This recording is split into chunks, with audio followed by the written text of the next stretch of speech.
तो आज हम लोग इसमें देखेंगे ट्रिग्नोमेट्री वाला पार्ट थोड़ा सा। ट्रिग्नोमेट्री का यूज बहुत ज्यादा नहीं होता है। अभी जो हम लोगों ने पढ़ा है, जैसे ज्यादा यूज किसका होगा, जनरल मैथ्स का। जनरल मैथ्स का मतलब होता है जो सिंपल मैथ्स होती है या सिंपल कैलकुलेशन, इन सब चीजों का ज्यादा यूज होता है। जो इंटीग्रेशन है उसका इस्तेमाल जैसे नीट के पेपर में, अब जैसे बेसिक मैथ्स में हम लोगों ने क्या क्या पढ़ लिया एक बार आपको बता दें, उसी हिसाब से घर पे रिवीजन और चीजें करते रहिए।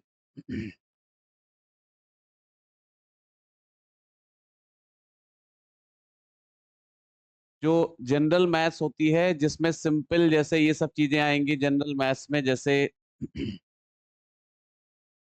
ये बेसिक जैसे होता पावर वाले टर्म, जैसे कल थोड़ा बहुत बताया था आपको। अब जैसे कहा गया एक्स स्क्वायर की पावर 3/2 या एक्स की पावर 6 अपॉन एक्स की पावर -1/2, इस तरह की चीजों को सॉल्व करना। बहुत बेसिक चीजें हैं, छोटी छोटी। 1 + 5/7, इनको इस तरह के फ्रैक्शन सॉल्व करना। एक्स की पावर 3/2 = y, ये 8 है मान लो, तो एक्स की वैल्यू क्या होगी, इस तरह के छोटे छोटे कैलकुलेशन। ये सब चीजें आएंगी जनरल मैथ्स में, और सबसे ज्यादा यूज इन्हीं का होता है ना। तो यानी जनरल मैथ्स का मतलब होता है कक्षा 6 से लेकर, बल्कि 4 से लेकर 4th क्लास से लेकर और 9th क्लास तक, 8th क्लास तक जो सीखा था, ये वाली जो मैथ्स है ये जनरल मैथ्स में आएगी। और ये जिनको जिनको दिक्कत है, धीरे धीरे हम जान लेंगे। अगर दिक्कत है तो वो हम अलग से क्लास लेकर आपको करा देंगे, है ना। अब चूंकि इस बार का पेपर भी थोड़ा अलग आना है, पैटर्न भी चेंज होने के चांस हैं कुछ, तो बहुत टाइम इसमें खर्चा अलग से नहीं कर सकते, है ना। तो अगर किसी को दिक्कत है, डिस्कस करेंगे, आप लोगों से बताएंगे, तो ये चीजें अलग से एक्स्ट्रा क्लास लेकर आपको करा देंगे, है ना। जो लोग कर चुके हैं उनको पता ही है, जिन्होंने नहीं किया उनको करा देंगे। इसके अलावा सेकेंड पार्ट मैथ्स का होता है ट्रिग्नोमेट्री, जो अभी पढ़ने जा रहे हैं। ये भी आसान होता है और इसका यूज होता रहता है। ट्रिग्नोमेट्री का यूज होता रहता है, बहुत डिटेल में यूज नहीं होता, लेकिन साइन कॉस टेन हर जगह यूज होता रहता है ना। जहां भी डायग्राम आएगा, कोई लेंथ निकालनी होगी, वहां साइन कॉस टेन सबका इस्तेमाल होगा। तो ट्रिग्नोमेट्री का यूज थोड़ा होता है, जनरल यूज होता है, थोड़ा बहुत यूज होता है, बहुत इसके पीछे नहीं वो होना है। बाकी साल भर में रोज इसको इस्तेमाल करेंगे, रोज रिवाइज कराएंगे, तो धीरे धीरे एकदम पक्का हो जाएगा। ट्रिग्नोमेट्री के बाद आता है integration differentiation. Integration differentiation, integration और डिफरेंशिएशन में अगर देखोगे तो जो पढ़ाई हम लोग करेंगे साल भर, क्योंकि पढ़ाने में जो आपको पढ़ना है, जो आपका सिलेबस है, उसको जब पढ़ेंगे तो उसमें इन चीजों का इस्तेमाल अक्सर होता रहता है ना। कोई भी चैप्टर पढ़ेंगे, लगभग हर चैप्टर में, जैसे मॉडर्न फिजिक्स को छोड़ दो, मॉडर्न फिजिक्स के अलावा लगभग हर चैप्टर में इसका इस्तेमाल होगा पढ़ाई के दौरान। लेकिन अगर नीट के पेपर में पूछो कि सर कितने सवाल आए हैं इसके ऊपर, तो 2020 से या 19 से लेकर 2025 तक एक भी सवालों में इंटीग्रेशन यूज नहीं हुआ। मतलब 6 7 8 सालों में पिछले सिर्फ 2026 का जो री नीट का पेपर था, री नीट में ये यूज हुआ था। री नीट के पेपर में इंटीग्रेशन वाला सवाल आया था, वरना इंटीग्रेशन का यूज तो ऑलमोस्ट बिल्कुल ही कम होता है। डिफरेंशिएशन थोड़ा बहुत पेपर में आया है, लेकिन पढ़ने के दौरान तो पढ़ना ही पड़ेगा सब कुछ, है ना, जो कि इस्तेमाल होता है, और आप छोड़ नहीं सकते कुछ भी। अब जैसे इंटीग्रेशन वाला जो क्वेश्चन था, ये इस तरह का क्वेश्चन जो इस तरह का आया था, इंटीग्रेशन का क्वेश्चन उस तरह का बुकलेट में भी था, और हमने क्रैश कोर्स या किसी एक क्लास में कभी कराया था।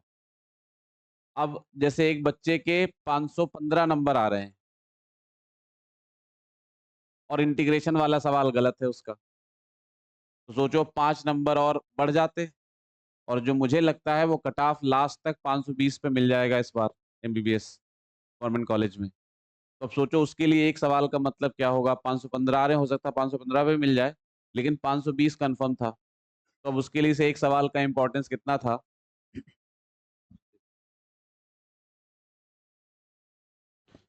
तो ये 5 नंबर का जो है ये क्वेश्चन एक एक्स्ट्रा, मतलब अब उसके लिए तो छोड़ नहीं सकते इसलिए कह रहे हैं। तो जो हम ये कह रहे हैं ये कम आता है, उसका मतलब ये नहीं कि पढ़ना नहीं, आपको दिमाग ही नहीं लगाना क्या पढ़ना है क्या नहीं पढ़ना। आपको बस साल भर जितना हम कराएंगे उसको पूरे मन से तैयार कर लेना है। इससे मतलब ही नहीं क्या पढ़ना है घर पर क्या नहीं करना, आपको अपने आप डिसाइड नहीं करना, बस ये तैयार कर लेना है। इंटीग्रेशन डिफरेंशिएशन के बाद जो मैथ्स में पार्ट बचता है वो है ग्राफ और थोड़ी बहुत अलजेब्रा और थोड़ा बहुत कोऑर्डिनेट।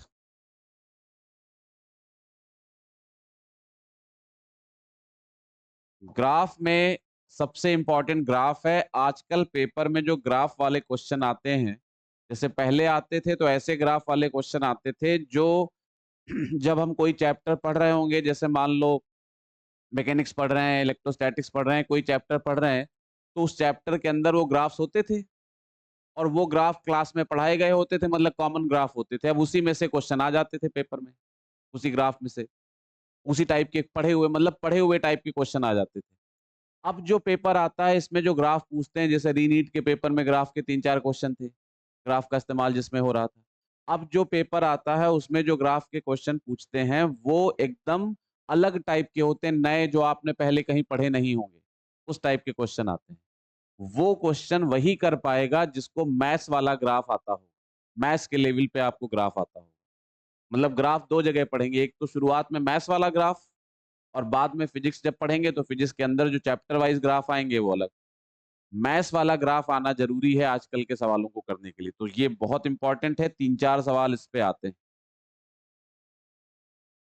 अलजेब्रा में आपको केवल 2 चीजें पढ़नी होती है, एक क्वाड्रेटिक इक्वेशन और थोड़ा बहुत जीपी ज्योमेट्रिक प्रोग्रेशन। बस इसके अलावा अलजेब्रा में कुछ पढ़ना नहीं होता है। ये दोनों चीजें छोटी छोटी हैं और ये बता दी जाएंगी। कोऑर्डिनेट में सिर्फ कोऑर्डिनेट कोऑर्डिनेट लिखना है, इसमें तो कुछ खास ही नहीं होता, जहां जरूरत होती है वहीं बताएंगे कोऑर्डिनेट वगैरह।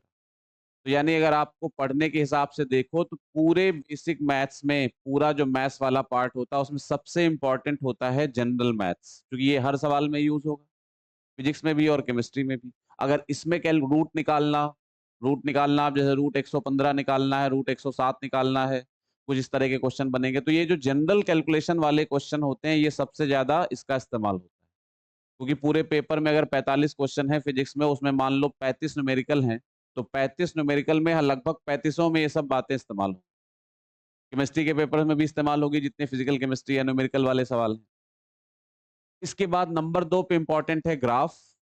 ग्राफ का इस्तेमाल बहुत होता है, मतलब ये होता भी बहुत है और मतलब इंपॉर्टेंट इसलिए भी है क्योंकि इसके बिना हम क्वेश्चन को या टॉपिक को प्रॉपरली समझ भी नहीं पाएंगे, तो ग्राफ हमें बहुत अच्छी तरह आना चाहिए। तो नंबर 2 पे ग्राफ आएगा, तो यानी इसकी इंपॉर्टेंस हो गई नंबर 1 पे, ये हो गया नंबर 2 पे, ट्रिग्नोमेट्री होगी नंबर 3 पे और बाकी इंटीग्रेशन डिफरेंशिएशन नंबर 4 पे। बाकी सब उसके बाद नंबर 5 पे, अलजेब्रा कोऑर्डिनेट, ये सब नंबर 5 पे। ये ऑर्डर है इंपॉर्टेंस का, है ना।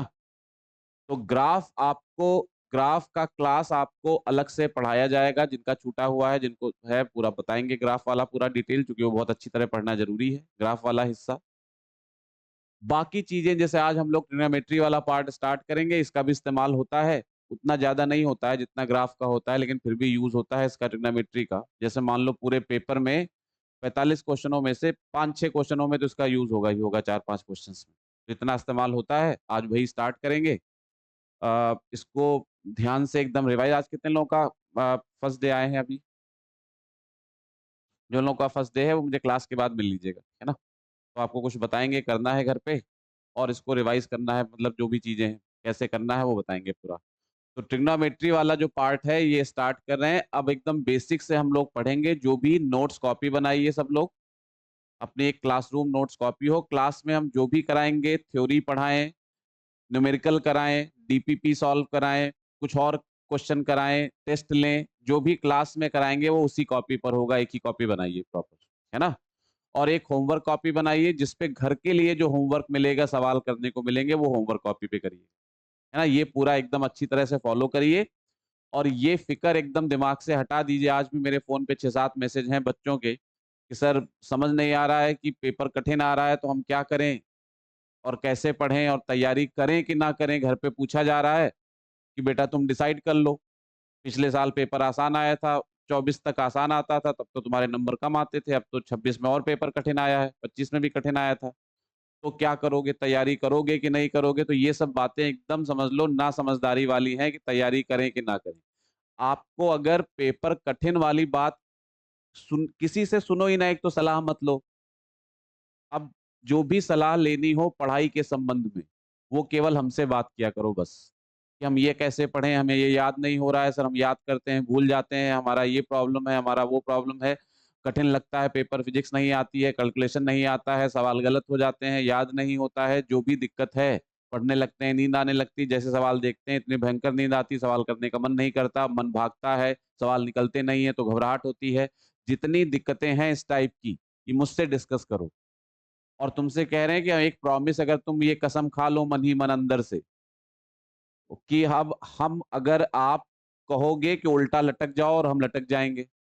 अगर तुम ये मान लो, हम क्वेश्चन नहीं, दिमाग में हमारे ये प्रश्न नहीं उठेगा कि सर क्यों लटके, है ना? अगर ये तुम गारंटी कर लो अपने आप से, तो हम गारंटी लिख के दे सकते हैं कि पेपर में दिक्कत नहीं आएगी, चाहे पेपर आईआईटी जैसा आ जाए। साल भर लेकिन जुटना पड़ेगा और ईमानदारी से पढ़ाई करनी पड़ेगी। तो अब साल भर जुटो, थोड़ा ईमानदार रहो पढ़ाई के लिए। ईमानदार का मतलब होता है कि जैसे कोई चीज नहीं आती है तो भागो मत उससे। कोई चीज, अब में से आप में से बहुत सारे लोग ऐसे बैठे होंगे जिनको लगभग ये सब आता होगा। थोड़ी बहुत भले दिक्कत हो, 5-10%, बाकी आता होगा। बहुत लोग ऐसे बैठे होंगे जिसमें से जिनको ये छोटी छोटी बातों में दिक्कत होगी, कैलकुलेशन में दिक्कत होगी, जोड़ना घटाने में दिक्कत होगी। तो चूंकि अलग अलग टाइप के लोग बैठे हैं, तो आपको पूरे क्लास के हिसाब से नहीं चलना। आपको इस हिसाब से चलना है कि जैसे अब हम कोई कैलकुलेशन, कहीं ये वाला इस्तेमाल हुआ, ये वाला इसको जोड़ना है, पूरी क्लास कर ले रही है, लेकिन मान लो 5 लोग ऐसे बैठे हैं जिनको ये नहीं आता, तो वो शर्म ना करें, उनको सीखना है। और इससे फर्क नहीं पड़ता है कि तुमको ये नहीं आता तो सर कैसे नीट का पेपर कर पाएंगे, अभी तो हमें इतनी छोटी छोटी चीजें नहीं आती। ये नहीं होगा। हम तुम्हें कम से कम अपने यहीं के पढ़े हुए 10-12 लोगों से मिला सकते हैं, जो पहला अटेम्प्ट था जिनका नीट में, पहली बार नीट दिया था इंटर के बाद, उससे पहले ना कभी ऑनलाइन ना कोई ऑफलाइन कोचिंग करी थी, नीट पहली बार दिया था। और जब पढ़ने आए थे तो उनको ये दिक्कत थी कि अगर उनसे कहा जाता -5 + 15 करो तो ये क्या आएगा, उनको नहीं पता था ये -20 आएगा कि +20 आएगा कि +10 आएगा कि -10 आएगा, उनको नहीं पता था ये नहीं जानते थे। ये स्थिति थी शुरुआत में। और लास्ट आते-आते उनको किसी न किसी लास्ट काउंसलिंग में, मॉप अप राउंड में कहीं न कहीं एमबीबीएस मिल गया। तो 10-12 लोगों को तो हम जानते हैं जो टच में रहते थे, हो सकता है और लोग भी ऐसे हों जो हमसे ना मिले हों बताने के लिए ये सब। तो ये स्थिति थी और सेलेक्ट हो गए। तो सोचो, इसलिए अगर इस स्थिति के बाद लोग 1 साल में सेलेक्ट हो सकते हैं, तो अगर आप इस स्थिति पे हो कि ये नहीं आता तो भी सिलेक्शन हो सकता है, और इससे बेटर स्थिति पे हो तो कुछ भी कर सकते हो।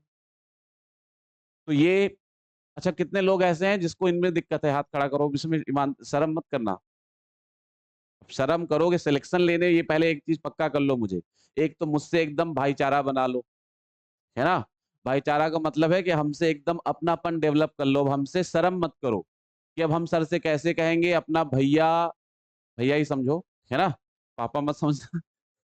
तो, तो भैया ही समझ लो। तो भैया समझ के, जो तुम्हें पर्सनली एकदम जो भी दिक्कत हो मुझसे बताओ, और एक अंदर से नियत रखो, केवल एक नियत, कि हम सिलेक्शन लेने के लिए आए हैं। अब सिलेक्शन लेने के रास्ते में जो कुछ आएगा उसको हम हटा देंगे, चाहे शर्म आए, चाहे दिक्कत आए, चाहे जो आए, उसको हम सिलेक्शन के रास्ते में आने नहीं देंगे और बात मानेंगे। अगर हम ये तुमसे कह रहे हैं, शुरुआत में इसलिए तुमसे कह रहे हैं, रोज अब हम थोड़े दिन बाद से, थोड़ा क्लास जब फुल हो जाएगा तो थोड़े दिन बाद से हम रोज तुम्हें वो प्रेयर करा दिया करेंगे मॉर्निंग। रोज प्रेयर करोगे सुबह सुबह आके, क्लास में आते आते थोड़ा अंदर से वो बना रहता है, थोड़ा तो डर रहता है ना, थोड़ा तो प्रेशर रहता है।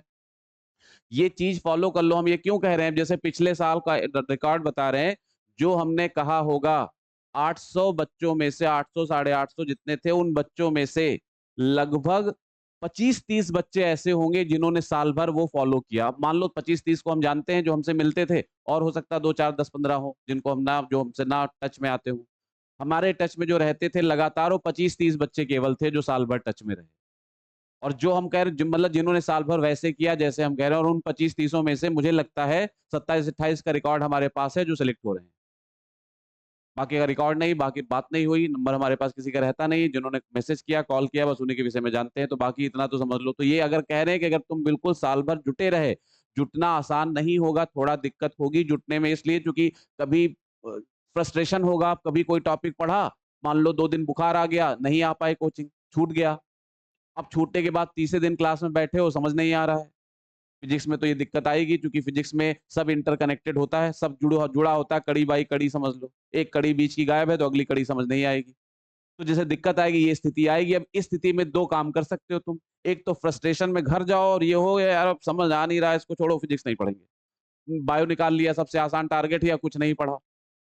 तो ये दिक्कत बढ़ती चली जाएगी। अब इसमें तुम्हें क्या करना है कि अब जैसे दिक्कत आई तो मेरी खोपड़ी खा जाओ, सर खा जाओ एकदम आकर, सर इसको बताइए, इसको समझाइए, ऐप से देखो, नोट्स बना लो, बच्चों से कॉपी लेकर नोट्स बनाने में टाइम ना खर्चा करना हो, ज़ेरॉक्स करा लो, तब स्टिक चिपका लो कॉपी में नोट्स, और ये सब काम करके 2-4 दिन थोड़ा-सा पेन ले लो, फिर ट्रैक पर आ जाओ।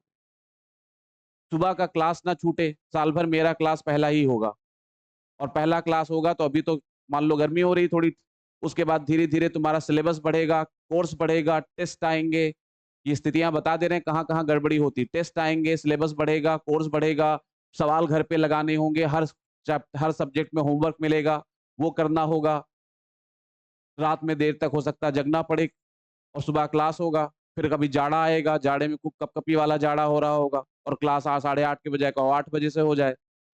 तो ये सब ये सोच लेना, क्लास ना छूटे। क्लास अगर छूटा, किसी कभी भी किसी भी हालत में आपकी क्लास में जितने लोग स्टूडेंट्स होंगे उसमें केवल हम एब्सेंट हो जाएँ तो कोई खास नुकसान नहीं होगा आपका। होगा नुकसान, लेकिन वो नुकसान ऐसा है कि जो हम संडे को आके पढ़ा दिया तो बराबर हो गया। लेकिन आप एब्सेंट हुए तो कंटिन्यूटी टूट जाती है, वो नुकसान ना होने पाए, वो साल भर गड़बड़ ना करना। साल भर एकदम ये दिमाग से हटा दो कि नीट कोई कठिन एग्ज़ाम है। नीट एकदम नॉर्मल एग्ज़ाम है, कठिन नीट नहीं है, कठिन डिसिप्लिन है। साल भर अपने आप को डिसिप्लिन बनाए रखना, मेंटेन रखना कठिन है। और हम जैसे आपकी क्लास में आए हैं, तो हमारे लिए आप कस्टमर्स की तरह नहीं हो अब, कि बस हमें अपना काम करना और हमारा मन करता है कि आप सेलेक्ट हो जाओ।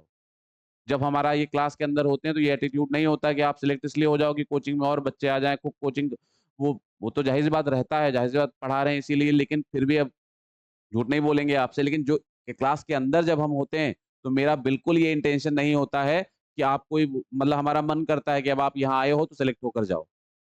लेकिन अब उसमें हमारा पूरा कंट्रोल नहीं है, क्योंकि हम हेल्पलेस हैं। अब हम सिर्फ़ आपको बता सकते हैं ऐसे करो, करना आपको है। अब आप नहीं कर पाओगे तो नहीं होगा, करना पड़ेगा। साल भर कोई दिक्कत आए मुझे बताओ, तुम 10 दिन के लिए मान लो इमरजेंसी बीमार हो गए हो, 11वें दिन आए हो, कुछ समझ नहीं आ रहा क्या पढ़ें, मूड खराब है, उलझन हो रही है, सब तो छूट गया है, समझ में भी नहीं आ रहा है, टेस्ट है उसमें भी नंबर नहीं आ रहे हैं, मुझसे मिलो, बताओ, दुनिया में ऐसी कोई समस्या नहीं है जिसका उपाय ना हो। लेकिन मिलना पड़ेगा, बताना पड़ेगा, तुम्हें उसके लिए एक्टिव रहना पड़ेगा। मिलो, डिस्कस करो, बताओ कि सर ये दिक्कत है, क्या करें? रोज़ मिलो, और हमसे मिलना मत छोड़ना। जितना ज़्यादा मेरे टच में रहोगे, एनर्जी बनी रहेगी, लापरवाही के चांसेस कम रहेंगे। तुम घर पे जाकर ये कसम खा के लिख लो अपनी कॉपी में कि हम साल भर बात मानेंगे सर की, लापरवाही नहीं करेंगे। तो हम तुम्हें स्टैम्प पेपर पे लिख के दे सकते हैं, तुम सेलेक्ट हो जाओगे। तो इसलिए सिलेक्शन कोई इतना मुश्किल काम नहीं है, बस थोड़ा ध्यान देना है। जैसे क्वेश्चन पूछना हो क्लास में, कोई शर्म मत करो, जो हम पूछे उसको बताओ ज़रूर। जैसे हमने क्लास में कुछ पूछा, आंसर ज़रूर दो।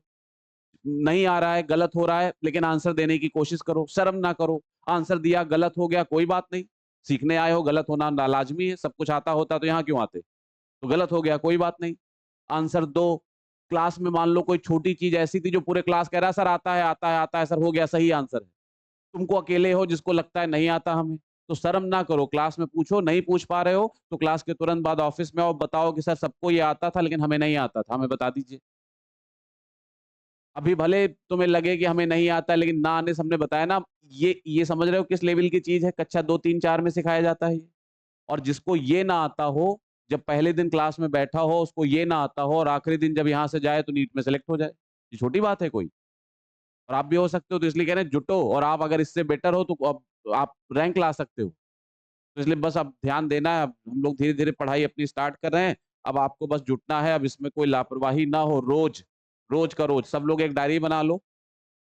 अब डायरी जैसे बनवाते हैं, पिछले साल 30-35 लोगों ने साल भर हमसे डायरी कंसल्ट करी, डायरी दिखाई। बाकी शुरू में लोग डायरी दिखाते थे, मिलते थे, फिर धीरे-धीरे वो छूट गया। कंटिन्यूटी ब्रेक ना हो, जो काम एक बार बता देने डे 1 पे जो कह रहे हैं लास्ट डे तक उसको तुम्हें चिंता ही नहीं करनी, तुम्हें दिमाग में साल भर सोचना ही नहीं मेरा सिलेक्शन होगा कि नहीं होगा, टेस्ट में नंबर कम आ रहे हैं क्या करें, तुम्हें सोचना ही नहीं। तुम जो कह रहे हैं वो करो, और जब कोई दिमाग खराब हो, परेशानी हो, लाके हमसे मिल लो। वहाँ भीड़ में बात करने में दिक्कत होती, टाइम ले लो, अलग से मिल लो। और वहाँ में ऑफिस में आए, अब जैसे मान लो आए, अब तुम्हें जो दिक्कत है पूरी उड़ेल दो सामने मेरे। अब कोई ना कोई उपाय मिलके निकाल लेंगे। ये कॉमन बात है। दिक्कत आना कॉमन बात है, जैसे कहो साल भर कोई दिक्कत नहीं आएगी तो नहीं, जो समझदार इंसान होता है वो ये मान के पढ़ता है कि दिक्कत आएगी, लेकिन हम दिक्कत को दूर कर लेंगे। दिक्कतें आएँगी, पता नहीं कौन-कौन सी आएँ, मुझे भी नहीं पता, दिक्कतें आएँगी, लेकिन अगर तुम जुटे रहे, दिक्कत खत्म हो जाएगी।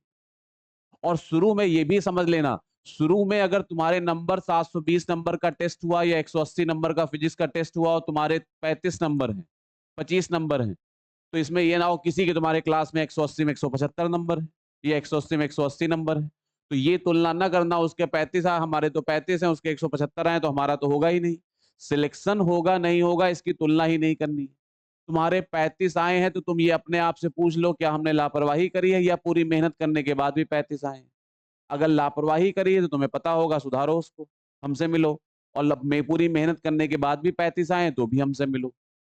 शुरू के नंबर 35 आ रहे हैं, इसका मतलब ये नहीं कि आखिरी तक 35 आएँगे। शुरू के 35 आखिरी में 135 हो सकते हैं, शुरू के 35 आखिरी में 150 हो सकते हैं, और शुरू के 175 का मतलब ये भी नहीं कि आखिरी में 175 ही रहेंगे। शुरू के 175 आखिरी में केवल 75 बच सकते हैं।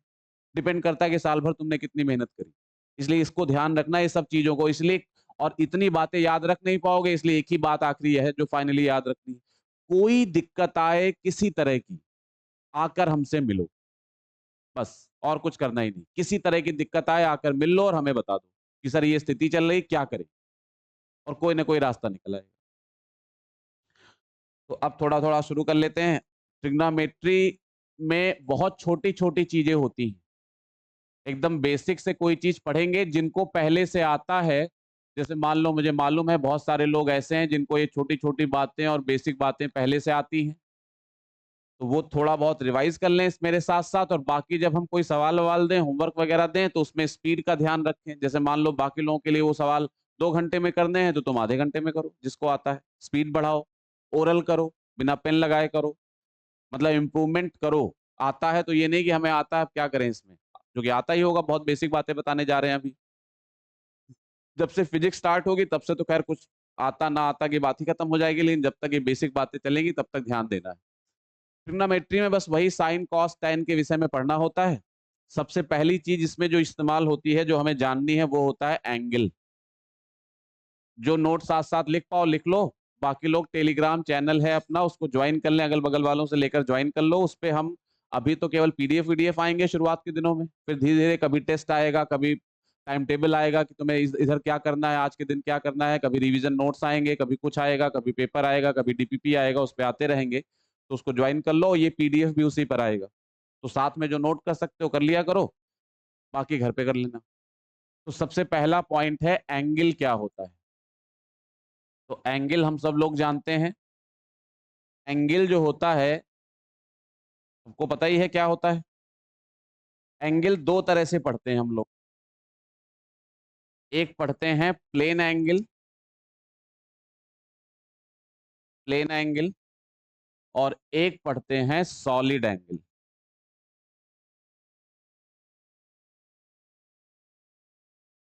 सॉलिड एंगल, प्लेन एंगल और सॉलिड एंगल। प्लेन एंगल का मतलब जो साधारण सिंपल एंगल बोलते हो ना, कोण, सिंपल जो एंगल बोलते हो जिसको कोण कहते थे। हिंदी मीडियम के कौन-कौन से लोग हैं, हाथ खड़ा करिए। तो टर्म्स तो समझ में आ जाएँगे सारे, और हिंदी मीडियम में तो शर्म ना करना, जो ना आए पूछ लेना, वैसे तो हम हिंदी में बता ही देंगे। और बाकी कोई और नोट्स भी हम वैसे लिखाएँगे जैसे जनरल, जो तुम्हें समझ में आ जाए। हिंदी इंग्लिश के चक्कर में नहीं पड़ना, फिजिक्स सीखनी है। हिंदी अंग्रेजी की शर्म ना करना, अंग्रेजी आती है तो अंग्रेजी में सीखो, हिंदी आती है हिंदी में सीखो, फिजिक्स आनी चाहिए। तो एंगल जो होता है 2 तरह के होते हैं, एक प्लेन एंगल, एक सॉलिड एंगल। प्लेन एंगल मतलब साधारण एंगल जो पढ़ते हो, जो सिंपल एंगल पढ़ते हो, ये वाला सिंपल एंगल पढ़ते हो, ये लिखते हो ये 30 डिग्री है, 60 डिग्री है, इसको सिंपल एंगल बोलते हैं, प्लेन एंगल बोलते हैं।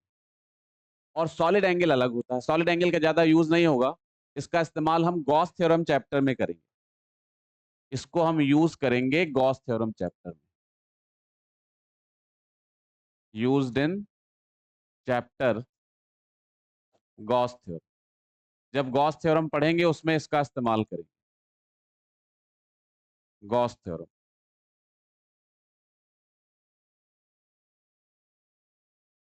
इलेक्ट्रोस्टैटिक्स में आएगा गॉस थ्योरम, 12th का जो पहला चैप्टर होता है उसमें इसका इस्तेमाल होगा। बाकी उसके अलावा पूरे फिजिक्स में इसका इस्तेमाल कहीं नहीं होगा, और उसमें भी थोड़ा ही इस्तेमाल होगा। इसलिए सॉलिड एंगल के विषय में ज्यादा नहीं जानेंगे, बस थोड़ा बताते हैं। प्लेन एंगल जो होता है ये क्या होता है, जैसे ये लाइन है, कोई लाइन बना लिया आपने, ये मान लो एक लाइन बनाई। अब इस लाइन पर, ये लाइन थी, अब इस लाइन से ये लाइन बनी हुई थी, अब इस लाइन को तुमने थोड़ा घुमा दिया, ऐसे करके टर्न कर दिया। तो बताओ ये लाइन जब तुम घुमा रहे हो तो जो पहले से बनी हुई लाइन थी, जहां ये लाइन पहले थी, पहले इस पोजीशन पे थी लाइन, अब इसको घुमा रहे हैं, तो जब घुमा रहे हैं तो बताओ इन दोनों के बीच में ये चीज बढ़ता चला जा रहा है।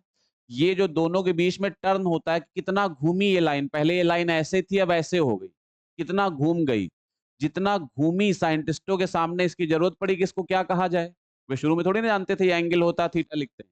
शुरू में तो ये था कि जब मैथ्स डेवलप हो रही थी, फिजिक्स डेवलप हो रही थी, तो उनको लगा कि जैसे ये लाइन यहां से घूम के ऐसे आ गई, तो ये जो चीज है इसको क्या कहा जाए, कैसे नापा जाए। जैसे डिस्प्लेसमेंट नापते हैं, वेलोसिटी नापते हैं, मास नापते हैं, टाइम नापते हैं, वैसे इसको कैसे नापा जाए। तो जब धीरे धीरे करके उन्होंने समझा कहाँ कहाँ इसका इस्तेमाल हो सकता है, ये समझा, तो इसको इन्होंने नाम दे दिया प्लेन एंगल, और डिनोट किससे कर दिया, थीटा से। तो अगर कहा जाए प्लेन एंगल क्या होता है, तो सिंपली क्या बताओगे, दो लाइनों के बीच का एंगल। ये दो लाइनें, कोई भी दो लाइनें बनी है, उनके बीच के एंगल को हम क्या बोलेंगे, प्लेन एंगल। तो ये सिंपली होता है दो लाइनों के बीच का एंगल्स, दो लाइंस के बीच का एंगल, के बीच का एंगल, इसको बोलते हैं प्लेन एंगल। दो लाइंस के बीच का एंगल, वो लाइन कैसे भी बनी हो, उनके बीच के एंगल को बोला जाता है प्लेन एंगल, दो लाइंस के बीच का एंगल। अभी प्लेन एंगल को ही डिटेल में पढ़ना है, सॉलिड एंगल थोड़ा बता दें पहले, आइडिया दे दें इंट्रोडक्शन इसका, उसके बाद पढ़ना तो प्लेन एंगल ही है, सॉलिड एंगल ज्यादा पढ़ना नहीं। सॉलिड एंगल क्या होता है, तो जैसे आपने कभी वो लैया चना वाला या आइसक्रीम वाले कोन होते हैं, जैसे तो जो कोन होता है, जैसे ये कोन है, आगे बताते हैं, लिख लेना उस सॉलिड एंगल के नीचे ही लिखना है इसको। जैसे ये कोन होता है, कोन देखो तो ऐसे बना होता है, तो जो कोन होता है, ये चीज जैसे कोन ऐसे बना होता है,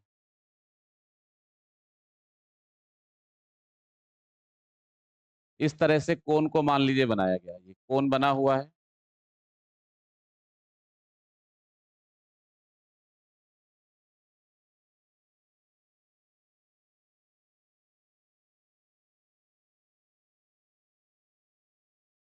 इस तरह से बना हुआ है। अब बताओ अगर ये इस तरह का बना हुआ है कोन, कोन टाइप का समझ में आ रहा है बना हुआ है ये। अब इस कोन के अंदर का जो ये चीज है, जो गोलाई है अंदर, ये जो गोलाई, इसको नापने की जरूरत महसूस हुई। इमेजिन कर पा रहे हो कैसे है।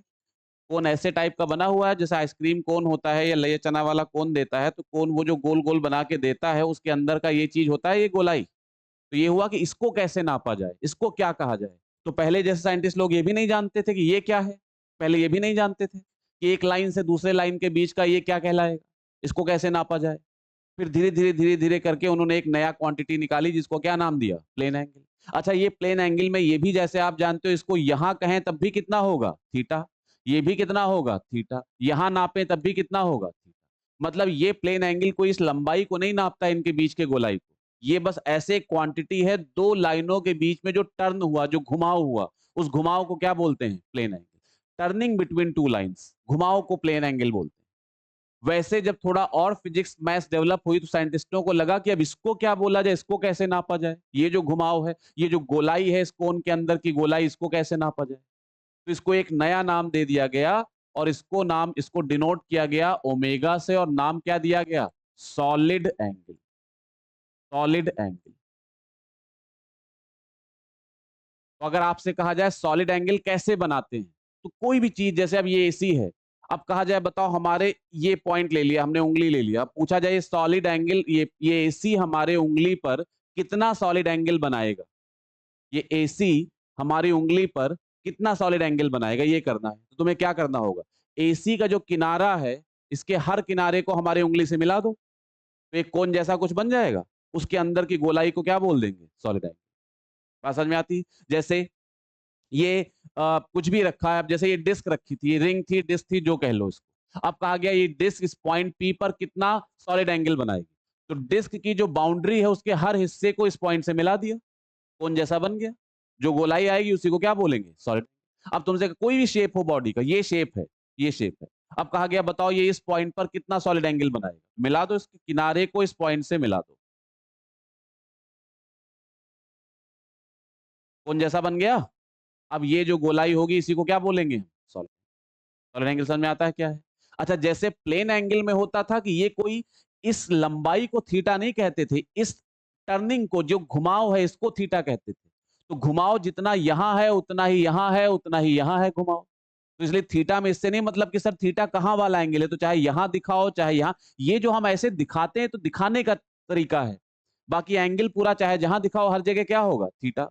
वैसे सॉलिड एंगल भी तुम यहां दिखाओ, तुम यहां दिखाओ, तुम यहां दिखाओ, तुम यहां दिखाओ, वैल्यू हर जगह क्या होगी? Omega, same value. तो अगर पूछा जाए सॉलिड एंगल क्या है, तो समझ में आता है सॉलिड एंगल क्या होता है। कोई भी बॉडी के हर किनारे, किनारे के हर पॉइंट को, उसकी जो एज है, किनारा है, किनारे को क्या बोलते हैं? एज। ये जो किनारा है, इसकी बाउंड्री है, इसके हर पॉइंट को किसी दिए गए पॉइंट से मिला दो, कोन जैसा स्ट्रक्चर बन जाएगा। कोन के अंदर की जो गोलाई होगी उसी को हम क्या नाम देंगे? Solid angle. बात समझ में आती है? तो ये कहलाएगा सॉलिड एंगल। इस तरह से सॉलिड एंगल को डिफाइन किया जाता है। तो जहां भी कोई बॉडी होगी, अब ये रॉड है या ये फोन है या ये चाबी है, अब ये चाबी कहीं पर भी पूछा जाए चाबी इनके ऊपर कितना सॉलिड एंगल बनाएगी, तो चाबी की जो बाउंड्री है इसके हर पॉइंट को इनसे मिला दो, कोन जैसा बन जाएगा इनके ऊपर, उसके अंदर की गोलाई ले लो, वही सॉलिड एंगल। तो सॉलिड एंगल प्लेन एंगल में अंतर समझ में आता है? प्लेन एंगल किसके बीच का एंगल होता है? लाइनों के बीच का। कोई दो लाइनें हैं उनके बीच का एंगल को प्लेन एंगल कहते हैं। और सॉलिड एंगल के लिए क्या बनाना पड़ेगा? कोन, है ना। और कोन कैसे बनाओगे? हर हिस्से को, बॉडी के हर हिस्से को उस पॉइंट से मिला दोगे, कोन जैसा स्ट्रक्चर बन जाएगा, उसके अंदर की गोलाई ले लोगे, उसको बोलेंगे सॉलिड एंगल। अंतर समझ में आता है? ये बनाते जाओ साथ में, जहाँ हेडिंग डाली सॉलिड एंगल, नीचे बना लो। ये दो डायग्राम बनाने, जगह लिख के बनाना। ये कहलाता है सॉलिड एंगल।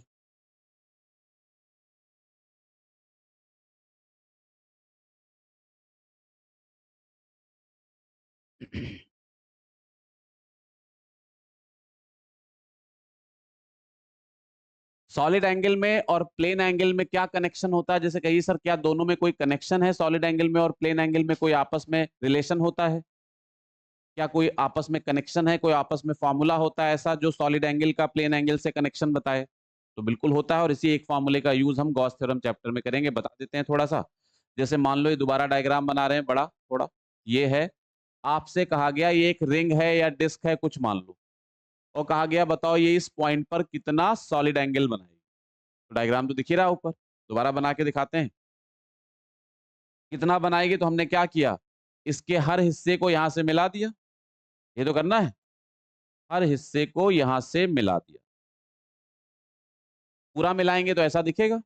हम शॉर्ट में दिखा रहे हैं, इसी डायग्राम का ये हिस्सा दिखा रहे हैं ऐसे, इसी डायग्राम को ऐसे दिखा रहे हैं। तो ये जो बनेगा पूरी गोलाई, इसको क्या बोलेंगे हम? बताइए, सॉलिड एंगल। और अगर इसको कहा जाए तो जरा ध्यान से सोच के बताओ, इस एंगल को क्या बोलेंगे? इस एंगल, ये सॉलिड एंगल है कि प्लेन एंगल है? क्योंकि ये एक लाइन है सफेद वाली, और ये येलो वाली भी एक लाइन है, और दो लाइनों के बीच में जो भी एंगल बनता है उसको क्या बोलते हैं? Plane angle. तो ये वाला जो एंगल है ये सॉलिड एंगल है, और ये वाला एंगल प्लेन एंगल है। पिछले साल इसकी इतनी इंपॉर्टेंस नहीं थी, लेकिन अब जो 2026 का पेपर आया है रीनीट का, उसके हिसाब से इस तरह के सवाल बन सकते हैं, तो उसको समझ लो। बाकी गॉस थ्योरम में फिर से बताएंगे, फिर से समझाएंगे, फिर से डिराइव कराएंगे। तो ये ओमेगा हो गया, ये पूरा जो गोलाई है इसको क्या बोलेंगे? Solid angle. और ये जो एंगल है ये कौन सा एंगल है? Plane angle. तो अगर आपसे कहा जाए ये डिस्क इस पॉइंट पर प्लेन एंगल कितना बना रही है? थीटा।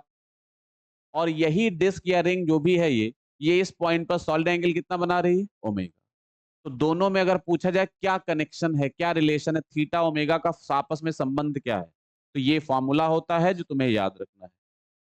ये जो थीटा और ओमेगा में कनेक्शन होता है वो ये होता है कि जो ओमेगा है ये इक्वल टू होता है 2 पाई इंटू 1 - cos थीटा। ये फॉर्मूला अच्छी तरह से याद कर लो। हो सकता है नीट 2027 के पेपर में गॉस थ्योरम चैप्टर में हम इसको इस्तेमाल होता हुआ आप नीट के पेपर में देखो।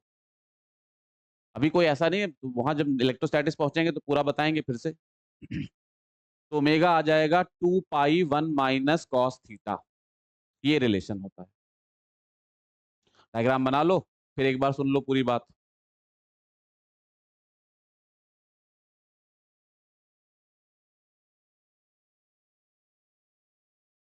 ओमेगा क्या है यहां पर बताओ? Solid angle. ओमेगा है सॉलिड एंगल। थीटा क्या है यहां पर? Plane angle. और दोनों में अगर रिलेशन पूछा जाए तो ये होता है। थीटा पता है यहां से तो क्या निकल आएगा? ओमेगा। और ओमेगा पता है तो क्या निकल आएगा? थीटा। एक पता है तो दूसरा निकल आएगा। अब जैसे वो कह दें कि ये एंगल 60 डिग्री है, अगर थीटा 60 डिग्री है तो ओमेगा कितना होगा, निकाल लेंगे वैल्यू। तो आगे निकलवाएंगे जब सवालों में आएगा तो। तो ये क्या समझा हम लोगों ने, बात समझ आ गई? एक बार पूरा सुन लो, हमको क्या याद रखना, कैसे याद रखना है। हमने ये सीखा कि प्लेन एंगल क्या होता है, दो लाइनों के बीच का एंगल। कोई भी दो लाइनें बनी हैं, कोई भी दो लाइनें हैं, एक लाइन ये हो गई और एक लाइन ये हो गई, इनके बीच का जो एंगल होगा उसको क्या बोलेंगे हम? Plane angle. ये अभी डिटेल में पढ़ेंगे आगे। सॉलिड एंगल के लिए क्या बनाना पड़ेगा आपको? कोन। बिना कोन बनाए सॉलिड एंगल डिफाइन नहीं होगा। कोन कैसे बनाओगे? जिस भी चीज का सॉलिड एंगल निकालना है, जहां पर निकालना है। अब जैसे हमने कहा, ये आ, ये जो लोगो है, ये जो है, इनके ऊपर कितना सॉलिड एंगल बनाएगा? तो सॉलिड एंगल बनना कहाँ है? इनके ऊपर। किसके द्वारा बनना है? लोगो के द्वारा। तो ये जो लोगो की बाउंड्री है, इस बाउंड्री के हर पॉइंट को इनसे मिला दो। इसको इसको हर यहां यहां यहां यहां यहां सबको इनसे मिला दो। मिलाओगे तो इनके ऊपर कौन बन जाएगा? उस कोन के अंदर का जो गोलाई होगी उसी को क्या बोल देंगे? इस लोगों के द्वारा इन पर बनने वाला सॉलिड एंगल। तो कोन का कोना कहां रखोगे? और एपेक्स जो उसका शीर्ष है वो कहां रखोगे? जहां सॉलिड एंगल बनना है। बन जाएगा solid angle.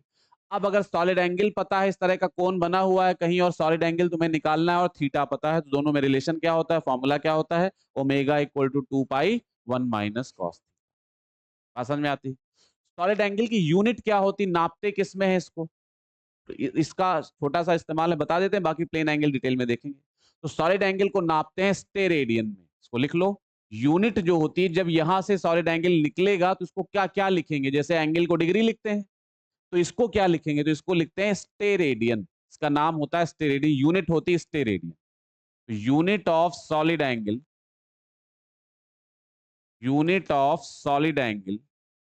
Is steradian. Unit of solid angle is steradian. ये इसकी यूनिट होती है। Unit of solid angle is steradian. तो बस इतना हमें याद रखना है सॉलिड एंगल के संबंध में। अब इसको दिन में 50 बार घर पे रिवाइज करना है, ऐसे ही जैसे बता रहे हैं। सॉलिड एंगल कब बनेगा? जब किसी चीज के द्वारा कहीं पर क्या बना देंगे? कोन। कोन सॉलिड एंगल बनाना है तो कोन बनाना पड़ेगा। कोन के अंदर की गोलाई को क्या बोलेंगे? Solid angle. लिखते किससे हैं? ओमेगा से। यूनिट क्या होती है? स्टेरेडियन। इसको ओमेगा पढ़ते हैं, ओमेगा, है ना? ओमेगा से जैसे एंगल को थीटा लिखते हैं, वैसे इसको ओमेगा लिखते हैं। यूनिट है स्टेरेडियन। अगर कहा जाए कहीं पर किसी कोन के द्वारा सॉलिड एंगल निकालना है और प्लेन एंगल पता है, तो सॉलिड एंगल और प्लेन एंगल में फॉर्मूला क्या होता है? Omega equal to 2 pi 1 - cos। ये बात समझ में आती सबको? सॉलिड एंगल में बस इतने की जरूरत पड़ेगी, पूरे साल भर में इतना ही जरूरत है। और इसको सीखे दोबारा देखेंगे हम इलेक्ट्रोस्टैटिक्स में, जब जब इलेक्ट्रिक फ्लक्स पढ़ेंगे, गॉस थ्योरम पढ़ेंगे। बाकी इसकी जरूरत नहीं पड़ेगी। अब वापस लौट आते हैं प्लेन एंगल पे। तो प्लेन एंगल क्या होता था? दो लाइनों के बीच का एंगल। जब एक लाइन को घुमा के यहां से यहां शिफ्ट कर दिया तो जो घुमाव आया, जो टर्निंग आई, इसी टर्निंग को बोलते हैं प्लेन एंगल, है ना? अब इस प्लेन एंगल के विषय में डिटेल में पढ़ना है, तो आगे अगर आपने अलग अलग कॉलम बना के लिखा है तो अब जो भी लिखिएगा वो प्लेन एंगल के नीचे लिखिएगा, है ना? ये अलग से दोबारा हेडिंग डाल लो, प्लेन एंगल। तो अब जो भी पढ़ना है वो प्लेन एंगल में ही पढ़ना। Plane angle.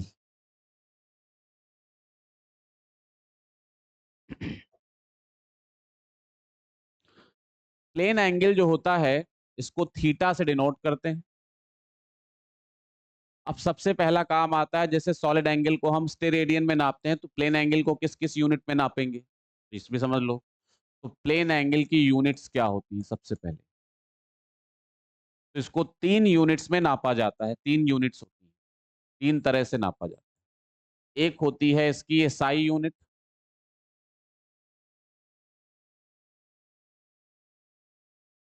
एक होती है प्रैक्टिकल यूनिट। प्रैक्टिकल का मतलब जो ज्यादा इस्तेमाल होती है, प्रैक्टिकल का मतलब जो ज्यादातर इस्तेमाल की जाती है। और एक होती है स्मॉलर यूनिट्स, छोटी यूनिट्स। बहुत छोटे एंगल को नापने के लिए जो यूनिट इस्तेमाल होती है उनको स्मॉल, मतलब जैसे बड़ा टाइम नापना है तो घंटे में नापते हैं, बहुत छोटा टाइम नापना है तो सेकंड में, मिली सेकंड में नापते हैं।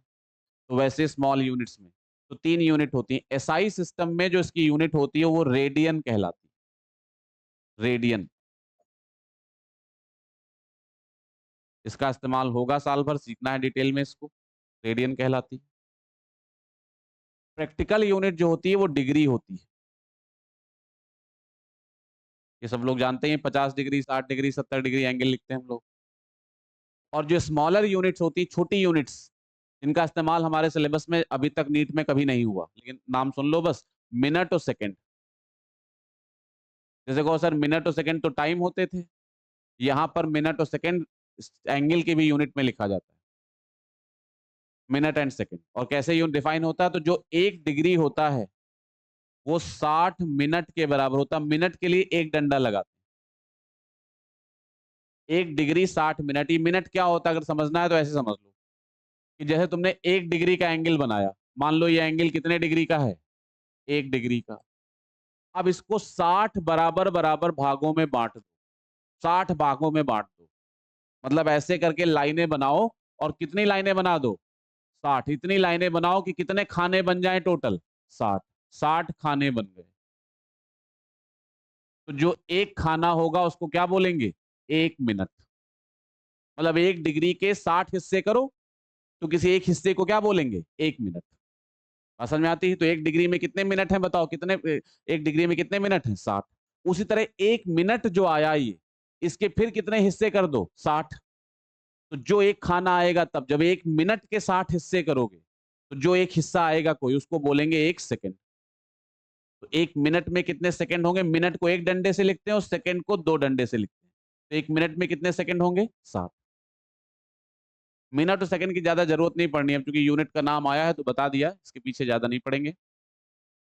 लेकिन कैसे डिफाइन करेंगे, समझ में आ गया है ना। जैसे कहा गया 1 डिग्री क्या होता है, तो डिग्री के लिए तुमने 1 डिग्री बताएंगे अभी आगे। अब कहा गया 1 मिनट क्या होता है, तो 1 मिनट निकालने के लिए डिग्री के कितने हिस्से करने पड़ेंगे, 60। एक हिस्से को 1 मिनट कहेंगे। फिर 1 मिनट के कितने हिस्से कर दो, 60। जब उसके 60 हिस्से करोगे तो जो एक हिस्सा आएगा उसको क्या बोलेंगे, 1 सेकंड। मिनट के लिए एक यहाँ बार लगा, एक डंडा लगा देते हैं और सेकंड में 2 डंडे लगा देते हैं। तो ये 1 मिनट लिखा है, ये सेकंड लिखा है। तो 1 डिग्री में 60 मिनट होते हैं और 1 मिनट में 60 सेकंड होते हैं, लेकिन उसकी जरूरत नहीं पड़ेगी, है ना, कि ज्यादा जरूरत नहीं।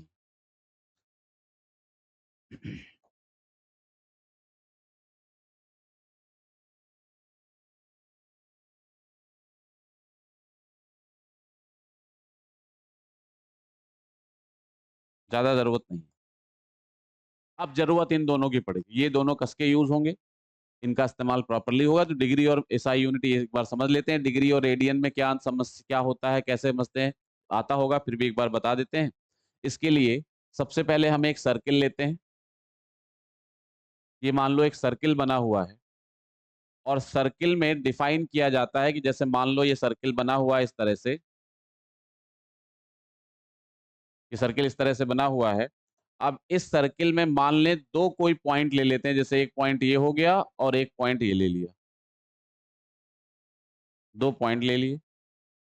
ये एक पॉइंट हो गया ए, ये दूसरा पॉइंट हो गया बी। रेडियस सर्किल की आर मान लेते हैं। और ये जो 2 लाइनें ही तो बनी हुई हैं ये, और 2 लाइनों के बीच के एंगल को क्या बोलते हैं, थीटा। और जो सर्किल का एक टुकड़ा होता है, जैसे यहां से यहां तक का ये टुकड़ा है, सर्किल का कोई टुकड़ा ले लो, इसको क्या बोलते हैं, आर्क। हिंदी में चाप कहते होंगे।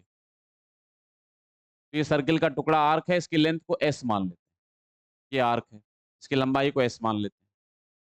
तो इन तीनों में रिलेशन होता है, आर्क में, लंबाई में, आर्क की लंबाई में, रेडियस में और थीटा में। सबको रिलेशन पता है क्या होता है? थीटा एंगल इक्वल टू होता है arc length upon radius. Angle equal to arc length upon radius. Angle ये होता है, मतलब एंगल के डेफिनेशन कैसे बनाई गई, जैसे कहा गया एंगल को बनाओगे कैसे। मान लो एंगल समझ तो गए, दो लाइनों के बीच का एंगल थीटा, उसको एंगल बोलते हैं। दो लाइनों के बीच के घुमाव को एंगल बोलते हैं। अब साइंटिस्टों के सामने ये समस्या आई कि ठीक है एंगल हम समझ तो गए कि आप एंगल किसको कह रहे हैं, नापेंगे कैसे, नापा कैसे जाए एंगल को। तो उन्होंने कहा एंगल अगर नापना है तो एक सर्किल बनाओ, सर्किल के कोई भी दो रेडियस ले लो, अगर इनके बीच का एंगल निकालना है तो फॉर्मूला होगा angle equal to arc length यानी चाप की लंबाई कितनी है, एस, डिवाइडेड बाय रेडियस। ये करोगे तो एंगल आ जाएगा। लेकिन एंगल यहां से किस यूनिट में आएगा? दो यूनिट पढ़ी आपने, डिग्री और रेडियन। तो जब इस फॉर्मूले से एंगल निकालोगे तो हमेशा किस यूनिट में आएगा? रेडियन। हमेशा रेडियन में एंगल निकल कर आएगा। ये समझ लो फिजिक्स के किसी भी फॉर्मूले में एंगल कभी डिग्री में इस्तेमाल नहीं हो। डिग्री समझ लो एक प्रैक्टिकल यूनिट है, बोलचाल वाली यूनिट है। जो एसआई यूनिट है, जो इस्तेमाल होने वाली यूनिट है फॉर्मूलों में, वो रेडियन होती है। तो कोई भी फॉर्मूला पूरे साल भर एंगल लिखा होगा कहीं पर, कहा जाए ना कहा जाए, फिजिक्स के किसी फॉर्मूले में एंगल आएगा तो हमेशा किस यूनिट में लिखा जाएगा? रेडियन, है ना। अच्छा, अब आता है कि सर रिलेशन क्या होगा। जैसे अब ये बात आई, जब उन्होंने एंगल डिफाइन कर दिया, पूछा गया भाई एंगल कैसे निकालोगे, तो साइंटिस्टों ने कहा ये फॉर्मूला है, इससे एंगल निकाल सकते हैं। अब मान लो आर्क की लंबाई 2 मीटर है, तो यहाँ लंबाई क्या रख दोगे? 2 मीटर। रेडियस मान लो आधा मीटर है, 0.5 मीटर, तो रेडियस कितनी रख दोगे? 0.5 मीटर। डिवाइड करोगे, जो आएगा वो एंगल कहलाएगा, और एंगल की यूनिट क्या होगी? रेडियन। एंगल यूनिट, वैसे तो देखो एंगल यूनिट लेस होगा। एंगल का फॉर्मूला देखो, लेंथ ये भी है और लेंथ ये भी है। लेंथ किस में लिखी जाती है? मीटर या सेंटीमीटर में। और रेडियस भी किस में होगी? Metre centimetre. तो यूनिट तो कैंसिल हो जाएगी। तो जब यूनिट कैंसिल हो गई तो रेडियन कहां से आया? तो ये समझ लो कि जब एंगल को लिखा जा रहा था, एंगल को पढ़ा जा रहा था, तो ये साइंटिस्टों के सामने एक समस्या आई कि यार एंगल की कोई यूनिट तो आएगी नहीं अगर ऐसे डिफाइन करेंगे हम, तो पढ़े कैसे। तो तुम सोचो मैथ्स कितनी कठिन होती है अगर तुमसे हम कहते ये ट्रायंगल है, ये 60, अब 60 क्या है, कैसे नापा गया, क्या है, कुछ पता चल पाता? तो ये हुआ कि जबरदस्ती एक यूनिट बना दी गई एंगल की। ये यूनिट जबरदस्ती बनाई गई यूनिट है। एक्चुअली एंगल में फॉर्मूले से देखो कोई यूनिट नहीं आती, तो ये जबरदस्ती बनाई गई यूनिट है। इसीलिए आप समझ लो फिजिक्स में इकलौती ऐसी क्वांटिटी है जो डायमेंशन लेस है, जिसमें कोई डायमेंशन नहीं है लेकिन यूनिट है। देखो यूनिट इसकी है, ये जबरदस्ती बना दी गई है। और डायमेंशन निकालोगे तो बताओ लेंथ की डायमेंशन क्या होती है?